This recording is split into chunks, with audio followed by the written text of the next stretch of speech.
Aire de Santa Fe Radio 91.1, los reportajes imprescindibles para escuchar en la mañana de la gran radio de Santa Fe.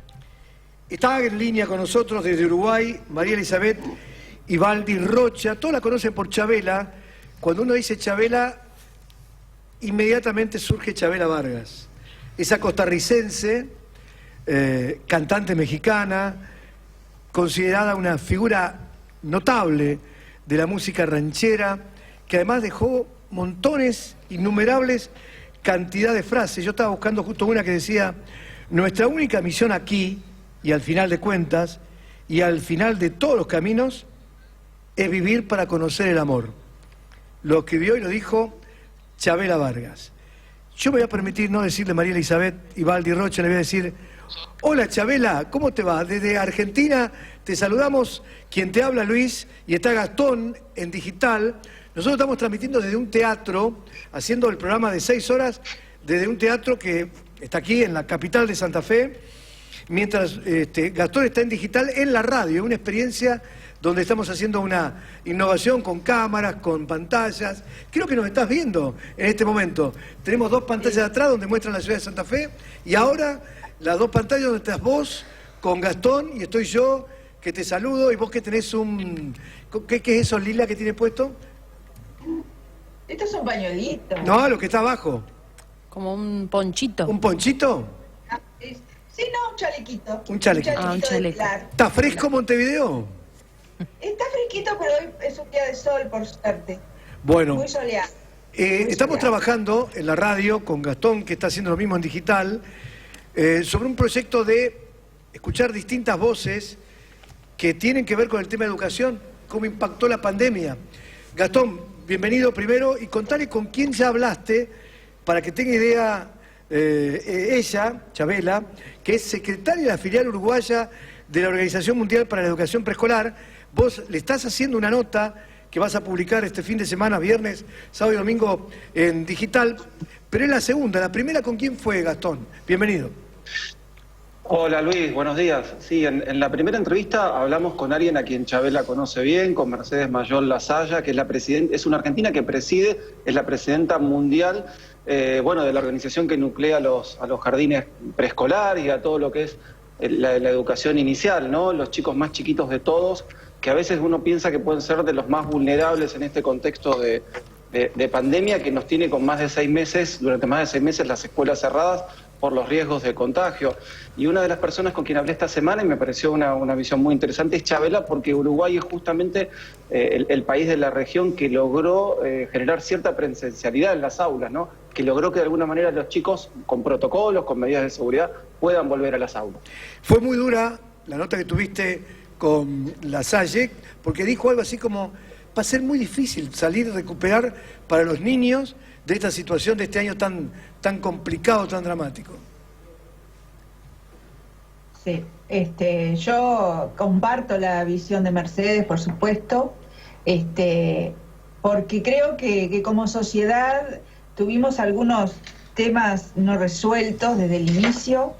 No tenemos experiencias de pandemia, evidentemente, pero como se está diciendo respecto a todos los temas, la pandemia vino a profundizar situaciones preexistentes, ¿verdad? Uh-huh. No es que son situaciones nuevas, sino situaciones ya existentes. Y una de ellas es la invisibilidad que tiene la sociedad, que tienen las infancias en la sociedad, ¿no? En la primera infancia en particular. Es decir, un mundo adultocéntrico, en el que los niños pequeños no tienen voz. Justamente el vocablo infancia refiere a eso, a los que no tienen voz, y por eso nuestra organización tiene como misión la promoción y la defensa de los derechos del niño, ¿no?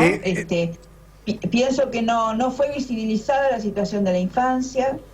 Primero fueron pensados como vectores, pensados muy desde el punto de vista sanitario, y no en función de todos sus otros derechos al juego, a la educación, ¿verdad?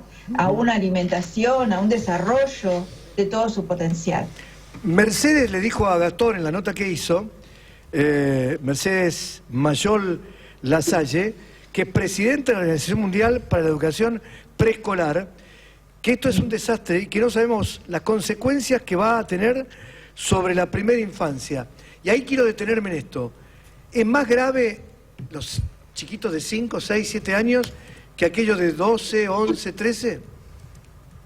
Sí, yo no quiero ser fatalista en el sentido de tanta catástrofe. Quiero decir que es una situación importante que estamos a tiempo de revertir si la sociedad toma conciencia de que los niños y las niñas pequeñas necesitan controles en salud, tal vez todavía más continuos y más profundos que lo que se venían realizando, acompañamientos de su desarrollo, una buena nutrición, el juego, salirse de esta preocupación que se le está transmitiendo desde la familia, desde la sociedad, vivir una infancia feliz, que es lo que sostiene una vida adulta plena, ¿verdad?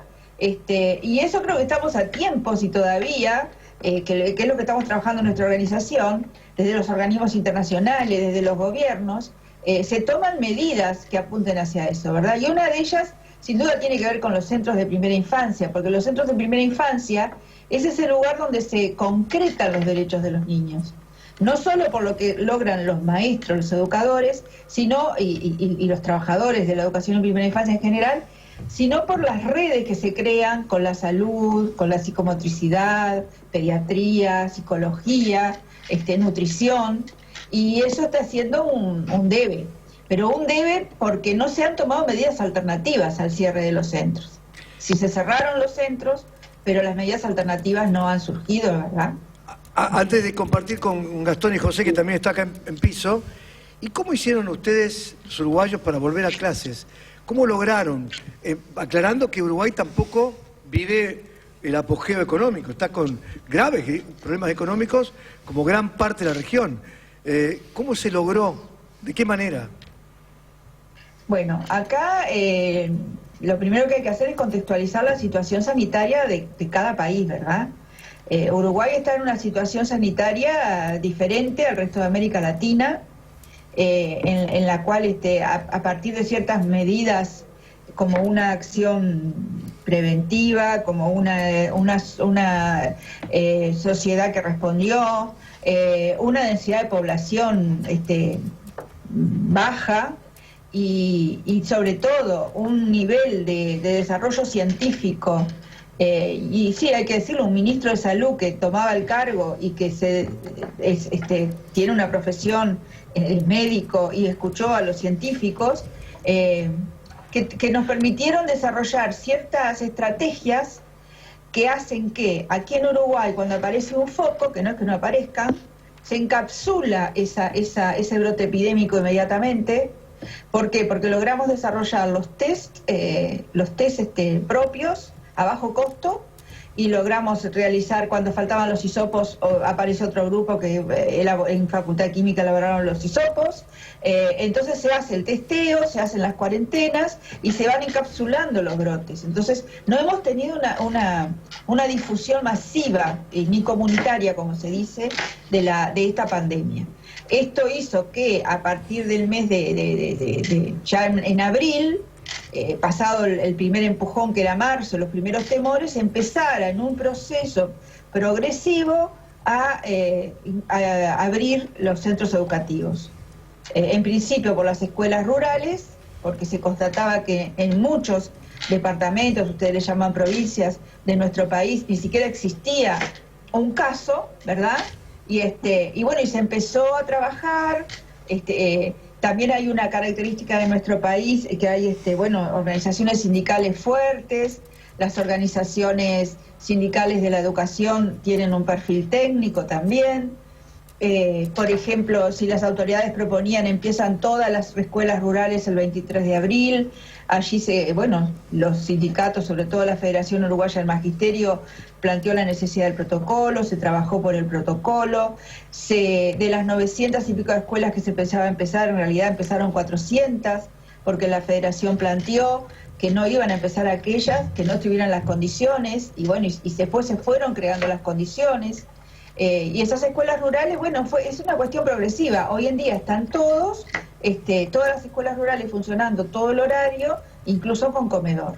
porque en principio funcionaban menos horarios, algunos días sí, algunos días no, porque se seguía con el trabajo virtual. Característica de nuestro país también un plan Ceibal que permitió un trabajo virtual importante y un compromiso docente que así lo logró. Y bueno, y a partir de eso, las escuelas rurales, y que la pandemia seguía siendo,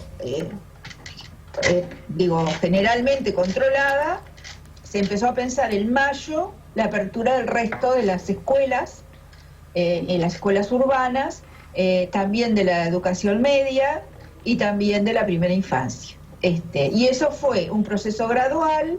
Por ejemplo, se empezó de lunes a lunes. También es importante decir que antes de esa segunda etapa que empezamos en mayo, hubo un testeo aleatorio con el hisopado a los docentes de rural para ver cómo había impactado esa apertura en la salud de los docentes, y bueno, fue cero caso. Eso fue algo que en este sindicalismo que tenemos en el Uruguay, organizado y responsable, con una central única como el PICNT y fuerte, que el primer rubro laboral que comenzó a trabajar fueron los trabajadores de la construcción. Acá el ZUNCA, Sindicato Único de la Construcción y Afines, es un sindicato muy fuerte y solicitó, o sea, exigió como contrapartida que a los 14 días, 15 días, que es cuando pueda aparecer la enfermedad, se hiciera un hisopado aleatorio a todos los trabajadores para ver si se continuaba o no con el trabajo de la construcción. Eso quedó como instalado, ¿verdad? Y bueno, por allí vamos. Esto sigue siendo progresivo, sigue existiendo planteos así que van progresando, y si quieren, bueno, conversamos específicamente sobre la primera infancia o sobre la situación que tenemos hoy. No sé cuál es su... No, aparte yo, ¿sabes lo que le escucho? Tengo una envidia sana, sí, en el sentido de decir, mirá lo que pudieron hacer, cómo lo pudieron lograr y cuántos chicos que hoy no perdieron un año. Gastón, vos ya estuviste hablando algo con Chabela. Yo estuve hablando largo y tendido ayer con Chabela, como 50 minutos. A mí me parece interesante, para que la gente se pueda ubicar en cómo está funcionando la escuela en Uruguay, que ella cuente cómo va a clase su nieto, que tiene unos 12 años, si yo no recuerdo mal, Chabela, sí, y que cuente también cómo están haciendo con los jardines de primera infancia, los chicos que tienen menos de 3 años, y que obviamente los maestros tienen que levantarlos, abrazarlos, tenerlos supa. Me parece que si ella cuenta esas dos cosas, se van a dar una buena idea de cómo está funcionando la escuela en Uruguay. Además del necesario apoyo familiar, porque si sintieron un timbre era que estaba volviendo mi gente de buscar al nieto, mi esposo, porque preferimos que no ande en ómnibus, en transporte colectivo.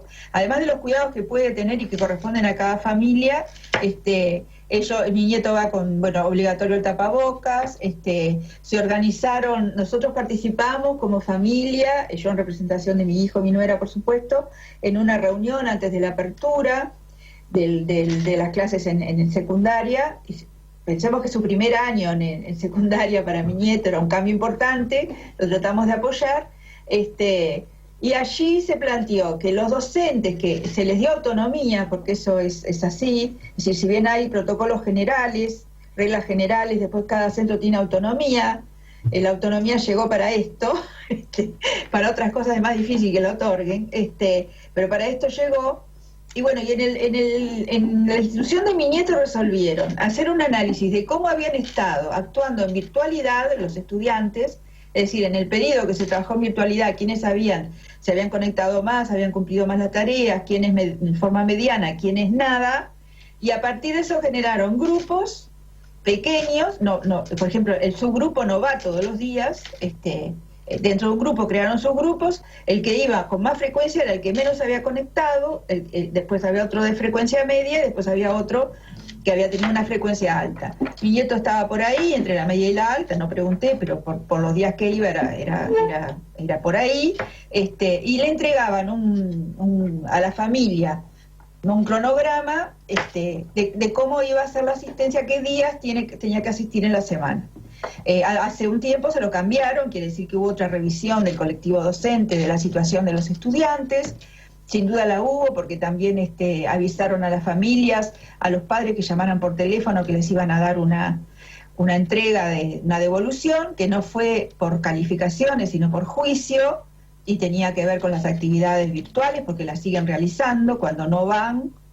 Los días que no van tienen actividades virtuales, en formato virtual. Y esto también es posible por el Plan Ceibal, que tenemos una plataforma CREA, que permite que el docente tenga el grupo presencial y el grupo virtual. Tiene dentro de la plataforma su grupo virtual. En ese grupo virtual los padres entran, tienen una pestaña para comunicados, entonces son como dos aulas que se complementan.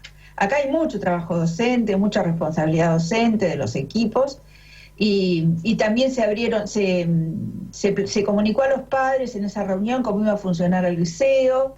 Se abrieron más puertas de entrada y salida, es decir, algunas que generalmente estaban cerradas se abrieron para organizar la entrada, evitar las aglomeraciones.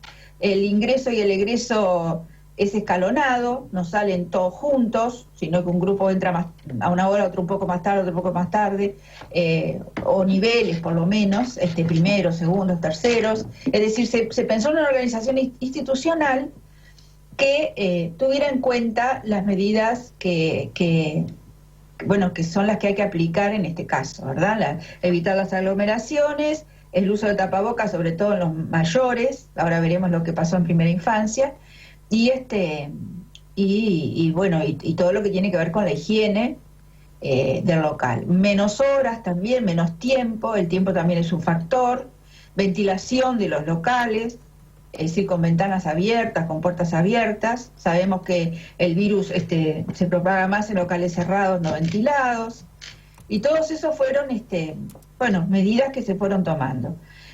Quiero decirles que también la adolescencia está pasando esto. Lo digo como abuela, ¿no? Esto con mucha dificultad, porque en el caso de mi nieto con sus 12 añitos, que empezaba con su independencia tan deseada, se siente coartado en eso, ¿no? Y así lo ha manifestado. Hay una situación de salud mental y de apoyo que también debería ser para los adolescentes. Bueno, escucharla es un disfrute. ¿Y la nota cuándo va a estar preparada, Gastón? La nota nosotros la estamos publicando cada viernes. En realidad hablamos con especialistas como Chabela y otros. Por ejemplo, yo ayer hablé también con una psicoanalista especializada en educación infantil que me hablaba un poco esto que decía Chabela, ¿no? Ella decía, ¿qué hacemos con los chiquitos que cuando van al jardín tienen que estar UPA de los docentes, que necesitan ese nivel de contención? Chabela no alcanzó a hablar ahora, pero ella me contaba que ellos en Uruguay organizaron grupos chiquitos, grupos que siempre con el mismo docente, son siempre 10 chicos, tratan de no juntarlos con los otros chicos que van al jardín. Por ejemplo, yo hablé con otra especialista que me dijo que en Suecia nunca cerraron los jardines, porque la educación inicial la consideraban fundamental, y me decía también que, por ejemplo, es importante que para los trabajadores esenciales no lo cierren, pero también tengo que confesar que no todo el mundo piensa igual. A mí me decía una psicoanalista muy prestigiosa también de acá de Argentina, que ella en los chicos de la primera infancia no lo ve apropiado, por esto que hablábamos con Chabela, de que hay que tenerlos UPA, de que necesitan una contención emocional distinta. Digo, entendemos todo que es un tema difícil, ¿no? Que lo que nos está pasando es histórico, ¿no? Una última, este viernes sale la segunda nota entonces de Escuelas Cerradas. Chabela, una última reflexión acerca de... Ustedes nos miran, saben cómo estamos nosotros. Nosotros estamos en una situación muy complicada. No hubo clases en todo el año. ¿Qué entiende usted nos puede llegar a pasar? Hablo como si fuera un alumno, porque aparte esto también impactó en la terciario, en las facultades. ¿Qué puede pasar con estos chicos cuando regresen, si es que todo sale bien, en marzo o abril del año que viene? ¿Cómo va a resentir el año que se perdió? Nosotros nos estamos moviendo en dos visiones extremistas, ¿no? Hay una que plantea un fatalismo y una pérdida y que se para en una visión de los contenidos escolares, ¿no? Los contenidos, programáticos. Y en un modelo educativo de estructura del que no nos podemos salir. porque hay una cuestión de biografía, de como yo me eduqué, se tienen que educar los demás, que nos pasa también a los docentes y lo tenemos que trabajar, ¿no? Porque si no, no innovamos. Pero es más entendible en los padres, en la familia, ¿verdad? Y en los que no son, no tienen formación pedagógica. Y hay otra visión, que es si ustedes han escuchado a Franco Tonucci, que es un especialista en pedagogía en primera infancia, hay conferencias subidas en internet, es muy generoso intelectualmente, que plantea todo lo contrario. Es decir, acá esta es una generación que ha tenido aprendizajes que otras generaciones no han tenido. No los aprendizajes programáticos de contenidos, otros aprendizajes de vida, aprendizajes que tienen que van a, sin duda, tienen que si los sabemos capitalizar y los vemos, porque lo primero es verlos, van a producir cambios en el desarrollo ambiental de la sociedad, como es la educación para el desarrollo sustentable. Pero parece que no los estamos viendo. Hay posiciones que no se pueden correr de una estructura educativa, de un aprendizaje de tal medida, de un carnet que se entrega, de una promoción. Acá vuelvo a decir lo mismo. Si no se piensan medidas alternativas, ahí sí creo que es difícil. Pero no es difícil por los niños ni por los adolescentes. Es difícil porque los adultos no lo podemos hacer, no lo podemos construir, ¿verdad? Hay que buscar medidas alternativas, cómo este año se da continuidad con el próximo, ¿verdad? Cómo se piensa en un ciclo. Hoy en día en educación está muy, muy vigente el tema de no trabajar por años, sino por ciclos. Es decir, y sin duda que esto afecta muchísimo más a las zonas vulnerables, ¿verdad? Porque en esas zonas, con la crisis además económica que esta pandemia trajo, con el cruce que hay entre lo sanitario y lo político, sin duda que en esa zona se necesitan recursos que el Estado tiene que poner. Entonces acá es un tema de recursos económicos, de recursos humanos, de cambiar visiones, de tener una visión más amplia y de poder entender que si no se aprendió lo que se aprende en lo escolar, hay muchísimos otros aprendizajes que esta generación está teniendo. Yo particularmente no me paro en los fatalismos. Tengo muchísimos años de trabajar en infancia, conozco la ductilidad, pero sí me paro en una preocupación por aquellos sectores de la población infantil y adolescente que están en mayor situación de vulnerabilidad. Y allí es una responsabilidad del Estado, sabemos el tema del trabajo, el tema de la vivienda, el tema de la alimentación, que tiene que acompañar a la educación. La educación tiene que estar, porque es por allí donde se concretan los derechos, pero como decimos acá en la Federación Uruguaya Magisterio, la escuela sola no puede. Va a ser una nota, si así fue al aire, lo que van a hacer seguramente desarrollado en digital, que hay más posibilidades de englobarla, tratar de limpiarla, buscarla y que se haga perfecta. Así que mañana la tenemos, mejor dicho, este viernes, para leerla sábado y domingo, todo el fin de segunda publicación de Escuelas Cerradas, con, la verdad que un lujo, María Elizabeth Ivaldi Rocha Chabela. ¿Por qué te pusieron Chabela? Bueno, no quise empezar con eso pero tiene que ver con Chabela Vargas, sí. Mi madre, que hoy tiene 90 años y canta en coros, le gusta mucho la música. Y muchísimo la música autóctona, ¿no?, de los países latinoamericanos. Y escuchaba mucho a Chabela Vargas. Entonces, yo arranqué contando la historia de Chabela Vargas sin saber, nada más que porque me llevó la... Viene de ahí, viene de una madre que tengo todavía, cantora y gustosa de la música, que admiraba a Chabela Vargas. Bueno, Gastón, promete ser una... Sí, la canción que nos hizo Sabina, Las Chabelas, ¿no? Sí, eso es cierto. Promete ser una nota más que interesante. Se publica el viernes entonces en airedigital.com. Sí, Luis, y en esta edición va a estar enfocada en lo que es Chabela, un especialista, en lo que es toda la primera infancia. O sea, los chicos nosotros lo vamos a enfocar hasta antes de ingresar a primer año, que son los más chiquitos de todos, y como decía Chabela, lo que más nos preocupa son sobre todo los sectores más vulnerables. Sabés, Luis, que más del 50% de los chicos en la Argentina están en hogares, están por debajo de la línea de pobreza, el 40%, pero si contamos los chicos son más del 50%, y como decía Chabela recién, es el lugar donde el Estado tiene más que hacer, ¿no? Porque hoy son chicos que están hacinados, que están en la calle, con padres que no tienen trabajo y que no tienen conectividad para seguir la escuela de cerca. Abrazo, Sí. Si bien coincido que los centros de educación de primera infancia son el lugar donde todo eso se produce y se genera, si no es posible por temas de salud, que la Argentina está pasando una situación difícil, hay que buscar medidas alternativas, pero hay que proporcionar. Ay, clarísimo, esa última parte clarísima. Chau, gusto enorme. Muy didáctica, muy clara y muy, además, alegre al contar las cosas. Hasta la próxima. Bueno, gracias. La secretaria de la filial uruguaya de la Organización Mundial para la Educación Preescolar, María Elizabeth Ibaldi Rocha, un disfrute. Una nota. Qué notón, porque el punto de vista de Chabela es totalmente distinto del fatalismo que estamos acostumbrados a escuchar últimamente en cuanto a la educación. Y eso me parece que es lo más importante. Esta cosa que decía Chabela de los chicos aprendieron otras cosas en este tiempo. Y tenemos que proyectarnos para ver cómo salimos adelante. Ya está, hasta acá llegamos, lo que no se hizo hasta acá se tiene que hacer ahora. Gracias, Gastón, un abrazo. Un abrazo, saludos a todos. Bueno, así, con temas diversos, con temas